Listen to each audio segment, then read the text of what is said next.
Selamat siang semuanya. Siang, Bu. Gimana nih kabarnya hari ini? Alhamdulillah. Alhamdulillah, kabar yang baik. Udah pada makan belum tadi?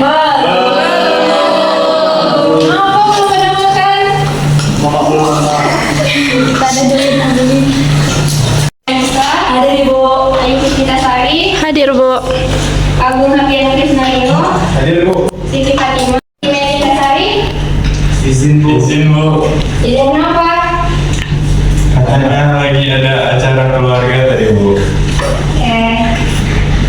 Sebelum kita mulai pelajaran, ada baiknya kita berdoa terlebih dahulu.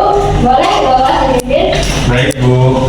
Baik, rekan-rekan sekalian, sebelum kita mulai pelajaran hari ini, alangkah lebih baiknya kita berdoa terlebih dahulu. Berdoa menurut agama dan budaya masing-masing. Dimulai. Jadi hari ini kita akan mempelajari materi tentang perkembangbiakan tumbuhan dan hewan. Maksudnya dari materi kita kemarin. Sebelum kita masuk ke materi nih, coba salah satu dari kalian ada yang mau menjelaskan ke ibu nggak sih? Kenapa, bagaimana sih kayak hewan-hewan di sekitar kita itu kayak sapi itu dia menghasilkan keturunan, atau kalau pada tumbuhan misalnya kayak kentang itu gimana sih dia menghasilkan individual? Tumbuhan karena disiram, Bu. Karena dimakan dan Ya, disiram. ya, ada yang mau menambahkan lagi? Ada yang mau mencoba lagi? Ya mungkin itu ya jawaban dari Ibu Pro tadi.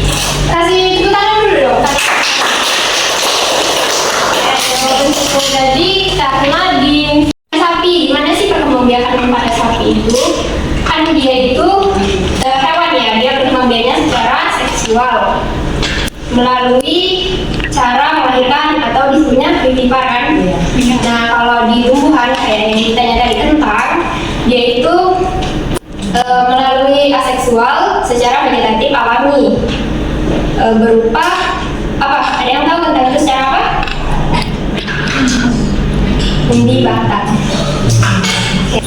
Sebelum kita masuk materi, aku lupa menjelaskan tujuan pembelajaran kita terlebih dahulu. Tujuan kita mempelajari ini apa sih? Adapun tujuannya yaitu untuk dapat menganalisis perkembangbiakan vegetatif dan generatif pada tumbuhan dengan benar. Kemudian dapat menjelaskan macam-macam teknologi perkembangbiakan pada tumbuhan, dan nanti di akhir kita kita mulai materi ya.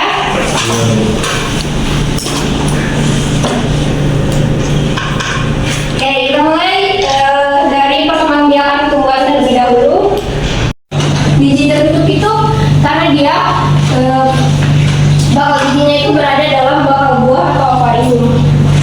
Perkembangbiakan tumbuhan angiosperma ini terbagi menjadi perkembangan vegetatif dan generatif. Kalau vegetatif ini dia itu dengan menggunakan bagian tumbuhannya itu sendiri. Maksudnya hanya menggunakan bagian kayak akar, batang ataupun daun dari tumbuhannya itu sendiri tanpa melalui pembuahan atau fertilisasi. Dan kalau perkembangan vegetatif ini dia terbagi menjadi dua.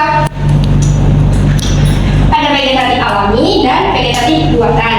Kalau vegetatif alami dia itu terjadi secara alami tanpa bantuan tangan manusia. Yang pertama, kemudian yang kedua itu ada stolon. Stolon itu dia memiliki akar yang menjalar pada tanah. Contohnya dapat kita lihat pada stroberi ataupun tanaman penggagas. Nah, kalau umbi lapis dapat kita lihat itu contohnya adalah bawang merah.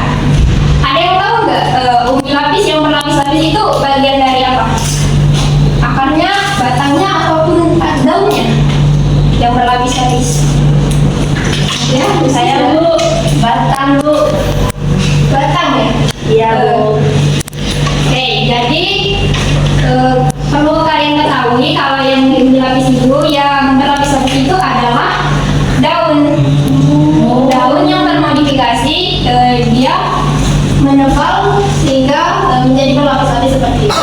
Tapi selain sebagai tempat cadangan makanan, juga berfungsi sebagai alat perkembangbiakan. Kalau tunas adventif ini dapat kita temui pada cacar bebek,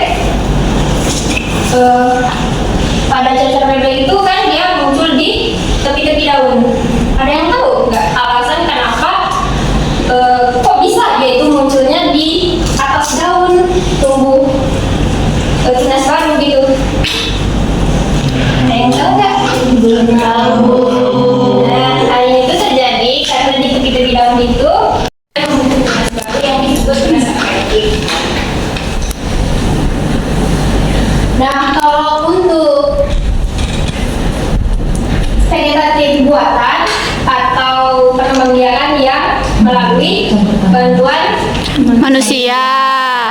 Yang pertama ada campo. Ada yang sudah mencoba campo? Sudah, Bu. Jadi campo ini bisa dilakukan pada tanaman yang keras dan berkayu ya.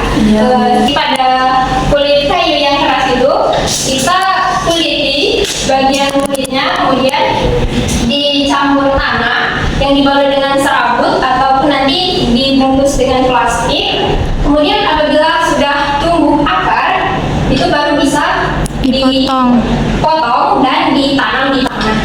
Alat dan bahan mencampur tanaman. Untuk mencampur tanaman, kita membutuhkan beberapa alat dan bahan. Kita membutuhkan pisau untuk mengupas kulit batang tanaman.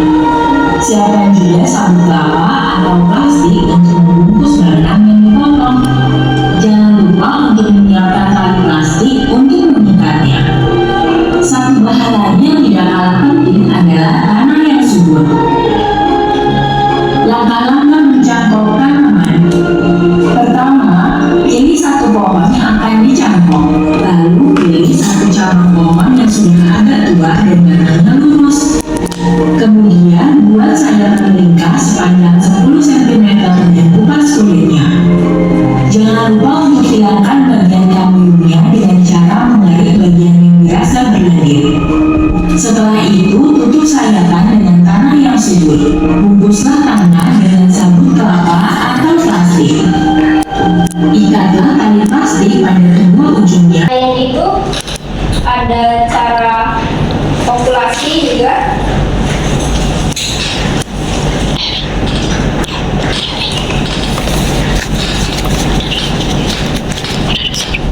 Jadi populasi ini dia itu merupakan salah satu teknik pemulihan tanaman. Tujuannya itu untuk menghasilkan tumbuhan yang lebih berkualitas. Kalau tadi kan vegetatif itu dengan bagian tumbuhannya sendiri. Kalau generatif ini dia melalui fertilisasi. Ya, itu bunganya itu kecil-kecil dan cangkainya itu cenderung kecil dan sehingga dia itu mudah tertiup angin. Monogami ya dibantu serangga. Biasanya jenis tumbuhan yang dibantu serangga ini kayak bantuan lebah gitu, kayak bunga matahari, karena dia itu memiliki warna yang menarik kan, kuning itu cerah sekali. Kemudian dia memiliki nektar juga yang membantu yang memikat para serangga. Kemudian teknologi perkembangan pada tumbuhan. Yang pertama itu ada hidroponik atau vertikultur. Itu bisa dibuat dengan membuat instalasi secara vertikal dengan tujuannya untuk meningkatkan jumlah tanaman. Yang Ibu sampaikan tadi, apakah ada yang ingin didiskusikan atau ditanyakan? Bu, tadi kan Ibu menjelaskan tentang perkembangbiakan pada tumbuhan, kan ada vegetatif dan juga generatif. Nah, itu kan ada perkembangan generatif tuh melalui penyerbukan dari kan Bu. Nah, ada dengan bantuan, kalau tidak salah tadi, bantuan angin dan juga bantuan serangga. Nah, jadi Putri itu masih bingung di antara penyerbukan angin dan juga bantuan serangga tadi, yang manakah si Bu yang paling cepat proses perkembangbiakannya? Oke, terima kasih Putri atas pertanyaannya. Ada dari kawan-kawan yang mau bantu jawab pertanyaan Putri terlebih dahulu? Yang mana sih perkembangbiakannya yang lebih cepat antara penyerbukan yang dibantu oleh angin atau yang dibantu oleh serangga? Ada yang mau bantu jawab? Izin Bu, Ya, silakan Sunarti. kalau menurut Sunarti yang lebih cepat itu dibantu angin, karena angin itu lebih cepat. Misalnya kan ada bunga, jadi penyerbukannya itu kalau dibantu angin itu cepat pindah posisinya. Sedangkan dari serangga itu, karena serangga kan juga harus milih-milih, karena setiap bunga itu kan ada yang tidak disukai setiap serangga. Jadi lebih cepat penyerbukan angin daripada serangga. Oke, kasih pos dulu dong Sunarti.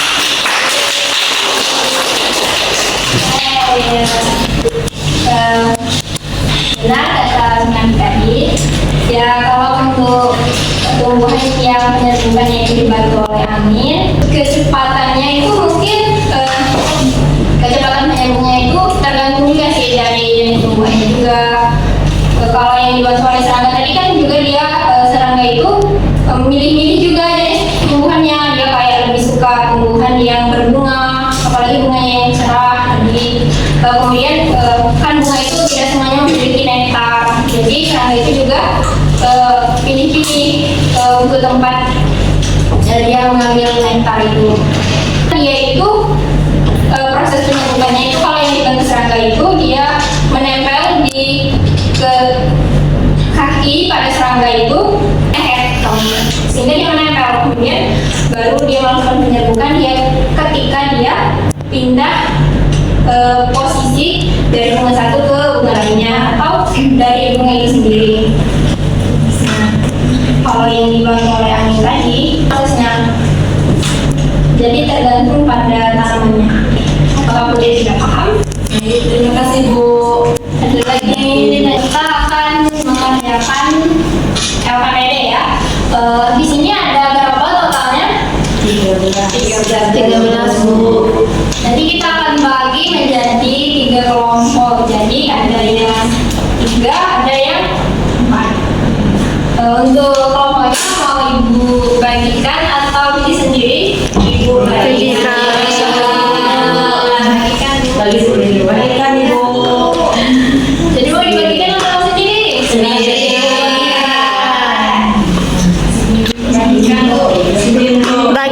Bagikan Bu. Coba angkat tangan dulu yang mau sendiri.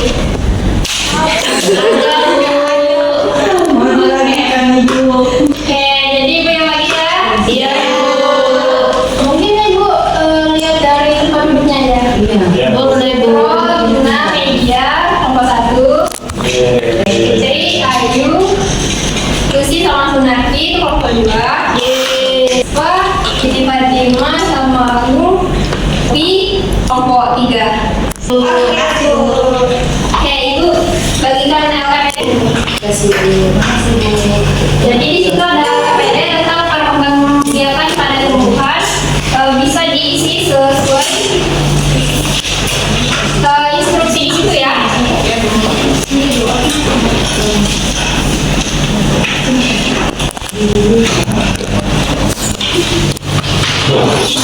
Silakan diskusikan dulu pada kelompoknya masing-masing. Nanti setelah ini kita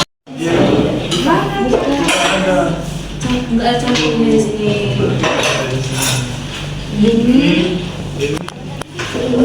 Okulasi itu setelah okulasi ya tadi. ada yang mau dibaca Bu.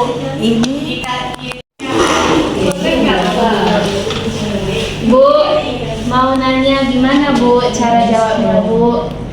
Yang mana sih? LKPD-nya Bu. Kita aja Bu. Untuk LKPD-nya tinggal ikuti instruksinya. Ini ke sini Bu. Ya, Silakan aja Bu. kasih Bu.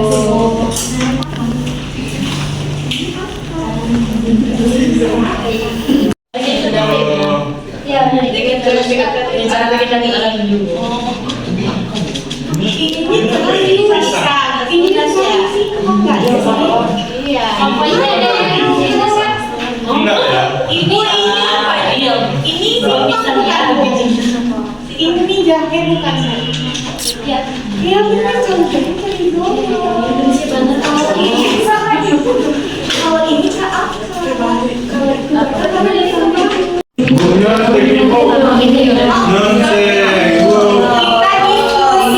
Boleh nyantai ya, diskusi sama kelompoknya masing-masing.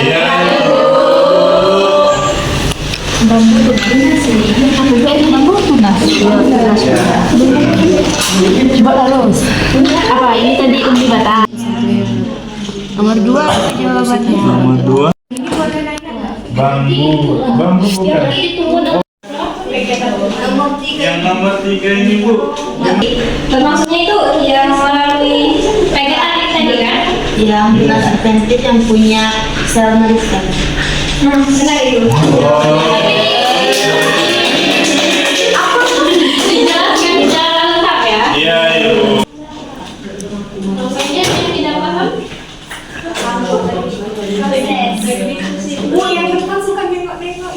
Enggak, Bu. Dia langsung kenal. Iya, Bu. Oh, mungkin salah ketik ya. Ya, ini, Bu.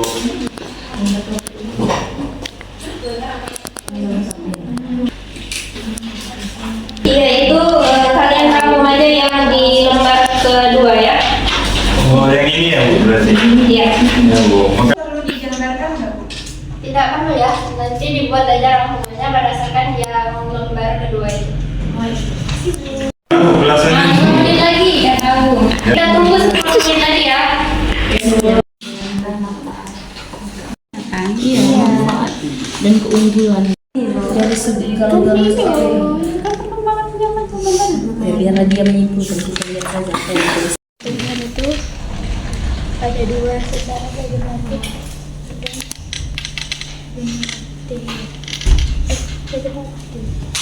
Veget alami buatan seperti Dua cara ya. ya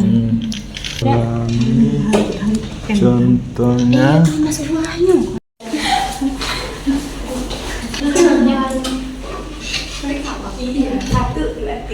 Assalamualaikum warahmatullahi wabarakatuh. Waalaikumsalam warahmatullahi wabarakatuh. Izin ya Ibu, di sini jadi teman-teman saya akan mewakili rekan-rekan saya untuk dari LKPD yang untuk kita kerjain bareng-bareng. Nah, kita buka di lembar kedua. Di sini ada perkembangbiakan tumbuhan, yaitu dengan menghubungkan. Kita bisa.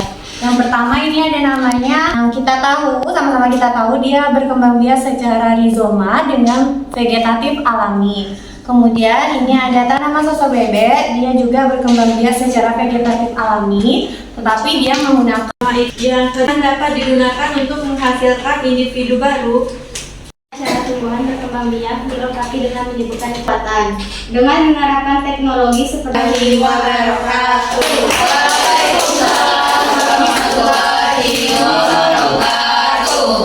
lagi yang mau lagi? Satu,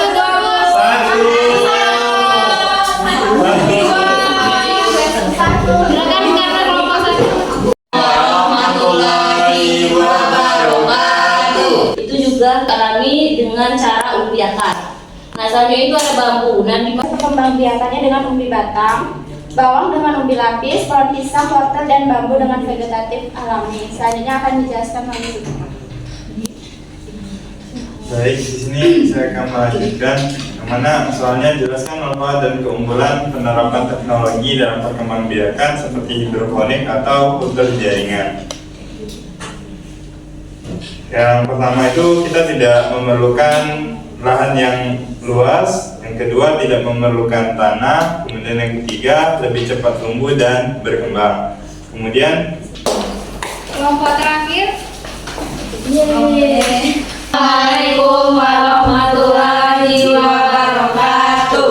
Dari kelompok 2, cara vegetatif alami yaitu dengan rizoma. Kemudian cecep bebek berkembang biak dengan tunas adventif. Kemudian itu berkembang biak dengan stol, biak dengan umbi akar. Baik teman-teman, di sini kan ada lengkapi tabel di bawah ini berdasarkan cara proses perkembangbiakannya. Nah, melalui tunas, tunasnya itu ditanam ke tanah. Selanjutnya di sini ada water melalui umbi batang. Proses perkembang Yang soal kedua yaitu tumbuhan apa saja yang dapat berproduksi tanpa bantuan manusia atau secara alami. Contohnya itu tumbuhan seperti jangkrik, stroberi, bawang merah, kentang, dan cocok bebek.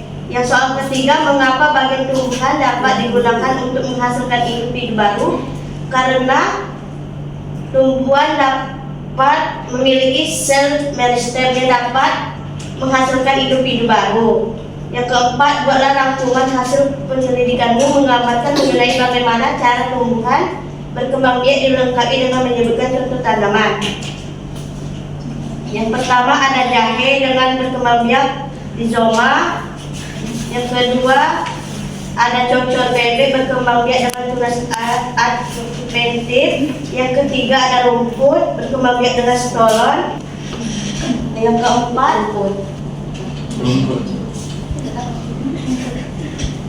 rumput dengan stolon. Terus ada umbi singkong. Assalamualaikum warahmatullahi wabarakatuh. Mungkin Ibu bahas sedikit di lembar pertama itu gambar yang pertama itu jahe, dia berkembang biak dengan rizoma. Kemudian cacar bebek juga dengan umbi batang. Dan yang kedua itu ada bawang dengan umbi lapis. Kemudian ada pisang yang dengan tunas. Kemudian ada wortel dengan umbi akar. Kemudian ada bambu yang dengan tunas.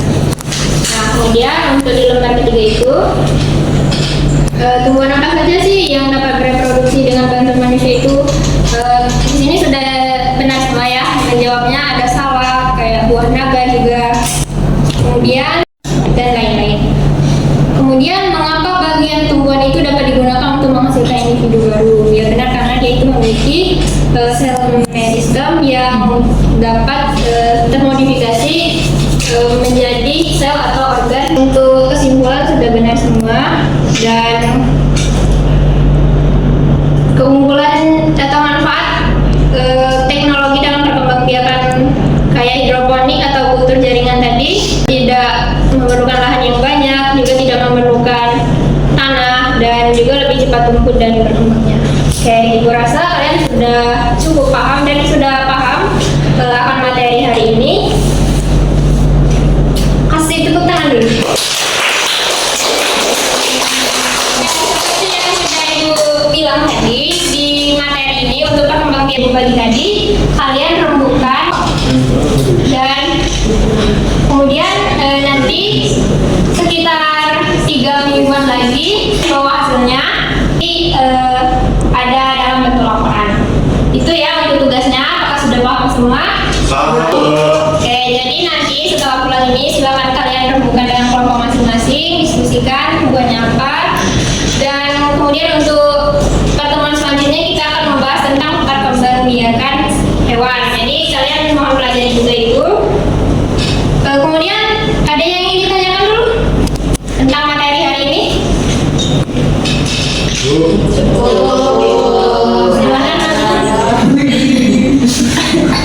Tumbuhan yang dicangkok itu bebas, Bu? Iya, untuk tumbuhan yang dicangkok itu bebas. Yang bisa dicangkok ya, kalau bisa tidak. Kalau nggak bisa ya. Iya, yang berkayu dan Oke, kalau dirasa tidak ada lagi yang mau ditanyakan, Ibu cukupkan. Selamat siang, Assalamualaikum warahmatullahi wabarakatuh. Waalaikumsalam warahmatullahi wabarakatuh.